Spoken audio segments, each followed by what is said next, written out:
Thanks so much for tuning in to this video. I am Jay Theo, and today this video is going to be talking about what relationship type are you? From a gay man's perspective, what relationship type are you?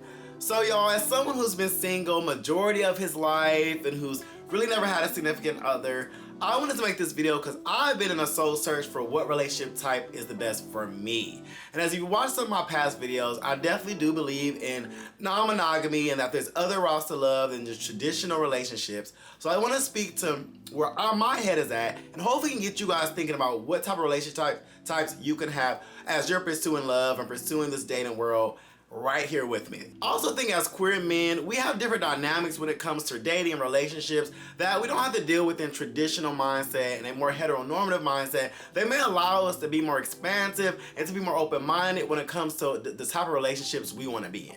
So y'all, over this past spring summer, I did meet someone that did want to introduce me to a more poly style or consensual non-monogamy type of a relationship. So y'all, we got to dating and became more of a situationship. We're no longer involved and it didn't lead to anything further. We decided to just be friends, but it introduced me to the idea of what a relationship could look like for me that is not a traditional monogamy style relationship. If you watch some of my other videos, like I said, I've been interested in different types of relationship. So this is the first kind of stab at actually experiencing it with someone.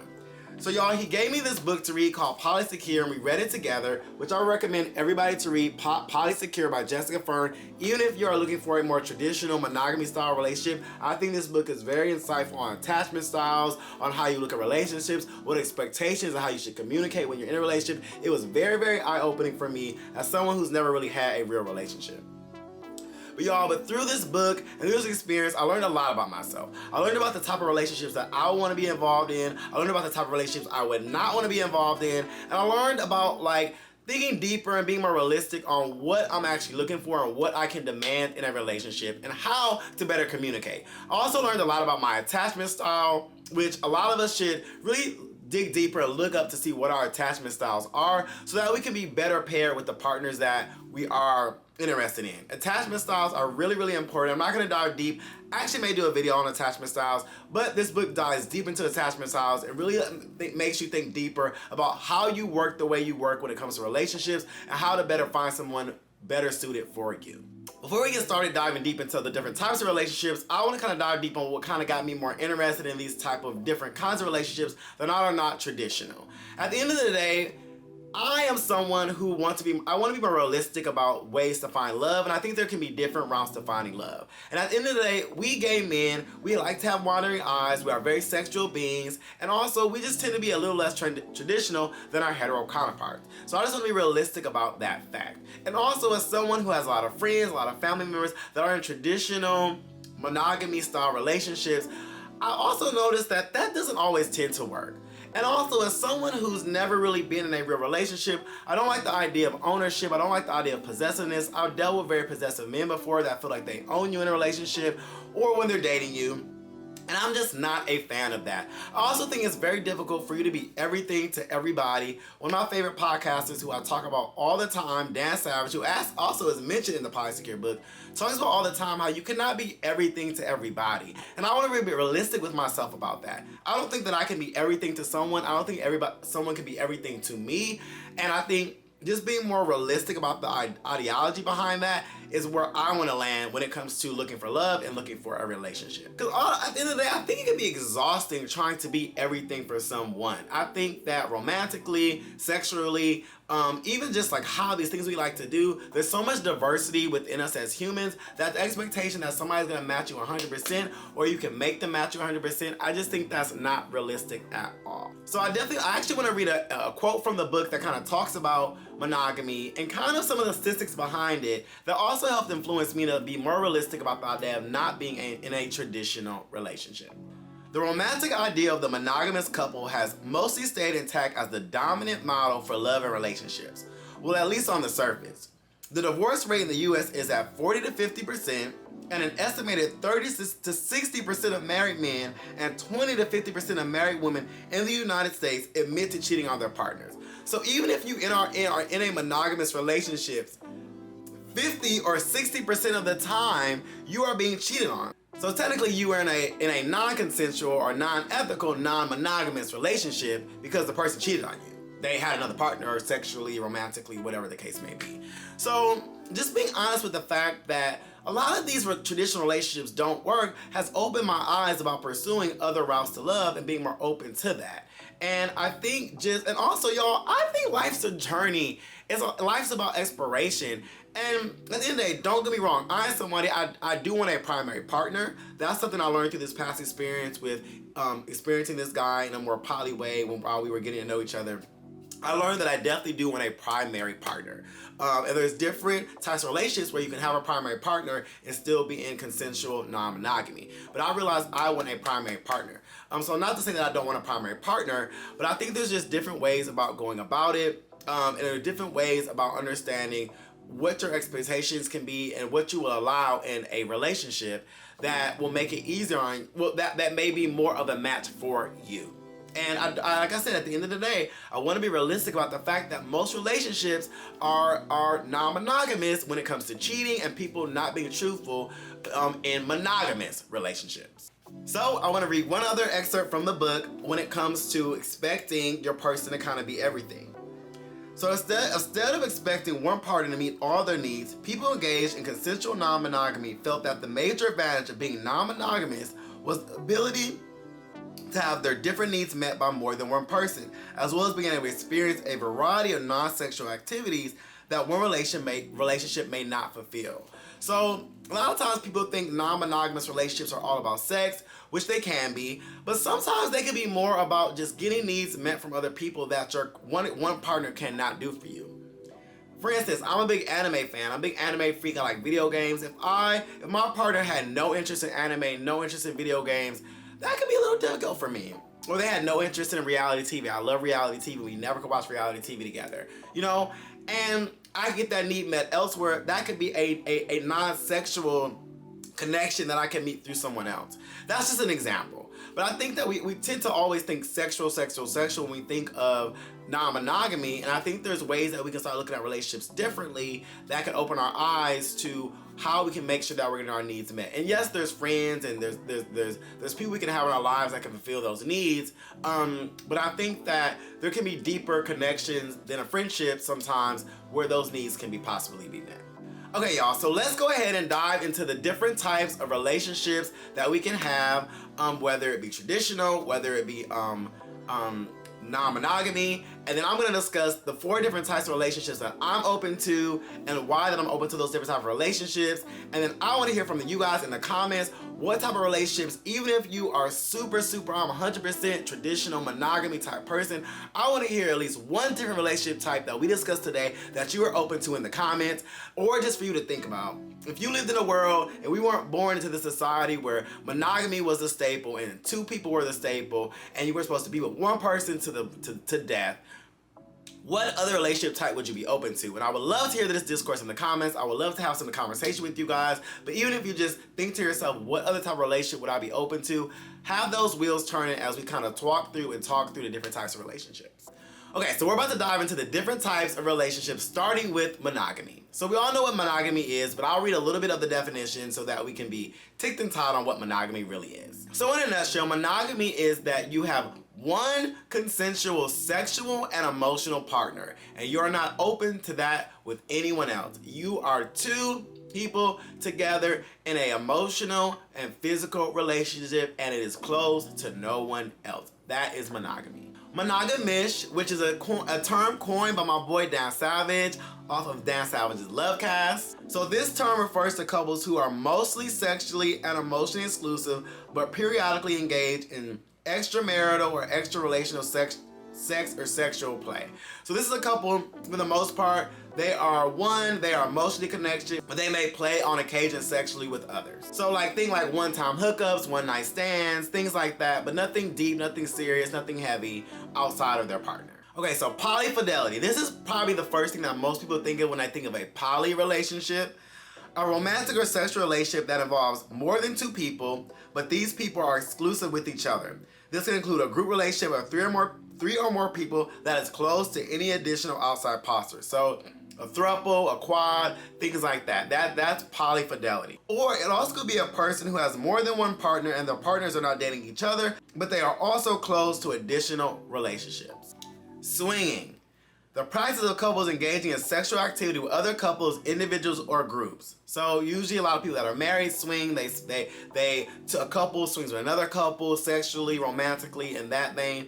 That is swinging. Open marriage, open relationship. A relationship where one or both parties in a relationship have sexual or romantic relationships outside of their primary partnership. Open relationships tend to be more focused on having sex and limiting the degree of emotional involvement with others in order to keep the primary relationship as the first priority. So that's your primary partner, you both primary parties to have an open relationship. It's usually for sex, or it's usually for maybe some sexual thing or some romantic thing that your partner never does, but it's not for a huge emotional connection. Usually. Okay, polyamory. The practice of having many loves where everyone involved is aware and consenting of partners simultaneously having multiple romantic and sexual partners.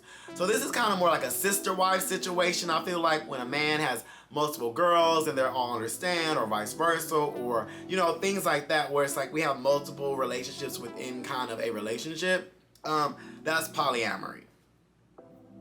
Hierarchical polyamory, a subset of polyamory where there is a ranking system of romantic sexual relationships, and some relationships are considered more important than others. So this is where persons may have primary partners, but at the top of the ranking system. Then they have like secondary partners. So that you have like a ranking system of who's more important from a primary, secondary standpoint. There's non-hierarchical polyamory, the practice of having multiple simultaneous relationships without imposing hierarchies. So you have multiple different relationships, but you don't have any hierarchy. So everybody's technically on the same playing field as far as relationships. To me, that seems like a lot, but that definitely is a type of relationship. Solo polyamory, an approach to polyamory that emphasizes personal agency. Individuals do not seek to engage in relationships that are tightly couple-centric or financially or domestically entwined.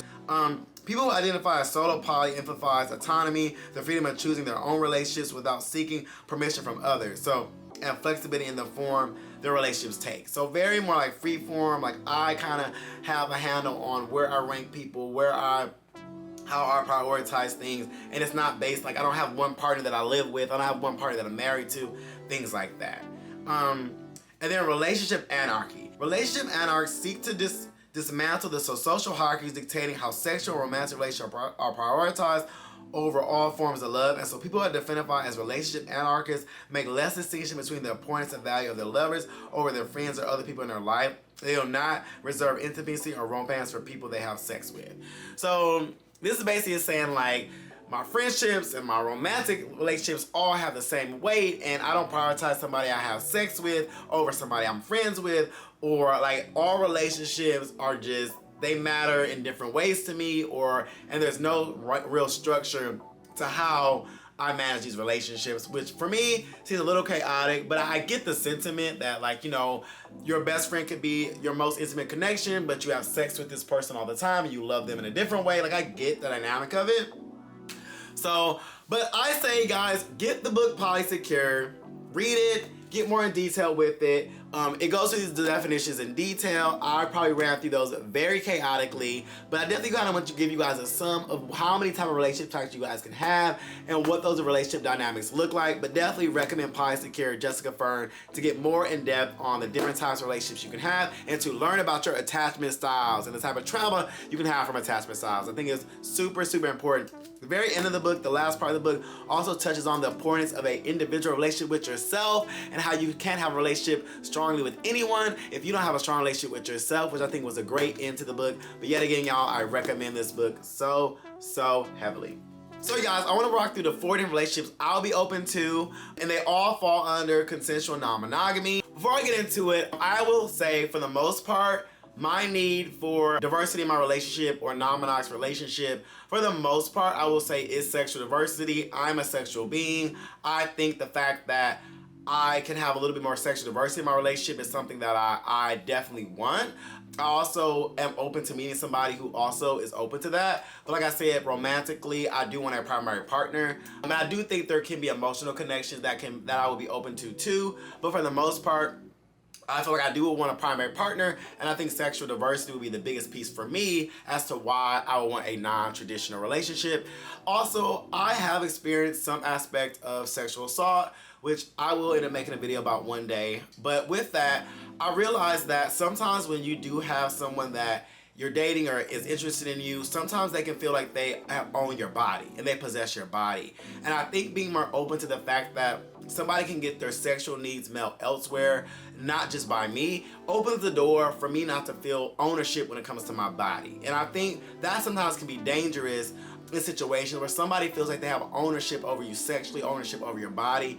And I actually like the idea that somebody thinks they have freedom when it comes to their sexuality and sexual diversity, because I don't really want to feel like you own my body, and I don't want to feel like I own somebody else's body either. And also, y'all, I am someone, if I'm not in the mood to get down with the get down and I'm tired, I actually want my partner to be able to get it elsewhere or do what they need to do. I'm not somebody that gets jealous to that degree where it's like you only have to have sex with me.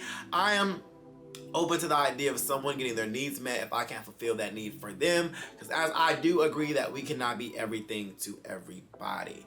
So the first relationship that I'm open to would be monogamish. I think that I could be in a more traditional monogamy relationship that has occasional opportunities for us to step outside of our relationship, more so on a physical level. I wouldn't mind my man being on trips, on vacation, and him getting his freak on with somebody and vice versa. I wouldn't mind us, having a night out with friends and getting lit and deciding to hook up or make out with somebody. Those things like that, as long as they're not a friend, I would be open to, and that's why I think monogamish would work for me. I definitely just think we are human. I just really don't want to chain and lock somebody down from being open to other experiences, as long as we prioritize each other as a primary core relationship. Next up is open relationship, open marriage. I'm actually not really interested in marriage, but open relationship I am open to. I'm open to me having a primary partner and them having somebody that they hook up with occasionally, that they have some type of relationship with. Not a romantic relationship, but kind of like a, an F buddy of sorts that they can kick it with and get their rocks off if they want to, or somebody they just love to make out with all the time when they are having like a cuddle buddy they love to watch movies with or something when I'm not around. Honestly, y'all, if I feel like that is my person, we are our primary partners, I am perfectly open to an open relationship. That doesn't bother me. I know a lot of gay people. I know a few gay couples that are doing it and have been together for a really, really long time.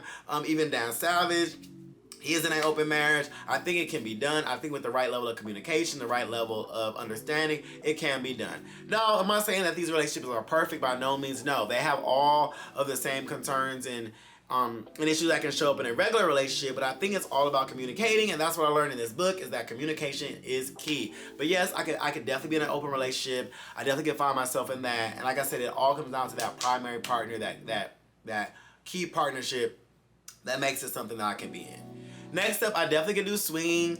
I actually think it would be fun to date other couples and to swing and to play with them. I know some couples that actually do that are gay, and I think that's super fun and super cool. I myself have dabbled and played with married couples on that kind of level, so I definitely think that is something that I'll be interested in. It's something I definitely think that I'm mature enough to handle.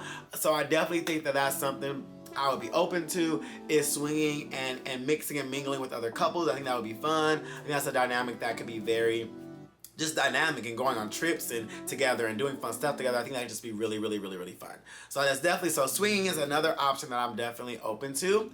And lastly, I definitely am open to polyfidelity. I definitely am open to the idea of a throuple or idea of a quad. I mentioned this on YouTube before. I mentioned this on TikTok before. It's definitely something I'm open to. Now, do I think that's the easy relationship to be in? I'm not sure. But like I said, y'all, I'm open to all different avenues of love. I have met a couple throuple couples.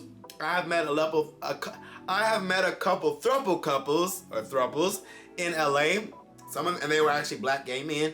They have been together for like 4 or 5 years, and they made it work, and they seem like they have a lot of fun together. So I definitely think thruples or quads are something that could work. I think sometimes two couples get together and become a relationship. So I definitely think there's different routes to that. And I think, yet again, that could be a fun experience. I do think communication is key. And I think just understanding each other and having a breadth of transparency is key. But never say never. I definitely would be open to that.